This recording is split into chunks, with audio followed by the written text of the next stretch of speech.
Hello दोस्तों, express live 24 news channel में आप सबका स्वागत है। तो चलिए शुरू करते हैं आज की ताजा खबरों के साथ।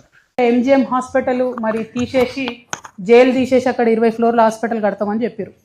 ఎందుకు కడతలేరు ఏం సంగతి అని దాని గురించి ఆలోచన చేస్తే మళ్ళా అన్ఫార్చునేట్లీ అవినీతి రాజ్యం వెళ్తూ ఉన్నది. 1100 కోట్లతోని తెలంగాణ వచ్చినాక బీఆర్ఎస్ హయాంలో టెండర్ జరిగింది. అప్పుడు ఒక కంపెనీకి వచ్చింది, దాన్ని ఇంకో కంపెనీ బినామీగా చేస్తుంది. ఆ బినామీ చేసే కంపెనీ ఏం చేసింది, 1100 కోట్ల టెండర్ని 1700 కోట్లకి చేసింది. అది హరీష్ రావు గారికి సంబంధించినటువంటి కంపెనీ అని తెలిసింది నాకు. మరి అది వాస్తవమో కాదో మీకే తెలవాలి. 1700 కోట్లు అవడంతోనే ఇప్పుడు వచ్చినటువంటి గవర్నమెంట్ విజిలెన్స్ ఎంక్వైరీ చేసిందట. మరి ఆ విజిలెన్స్ ఎంక్వైరీ అయ్యేది ఎప్పుడో, ఆ హాస్పిటల్ అయ్యేది ఎప్పుడో ఏందో మాకైతే తెలియదు.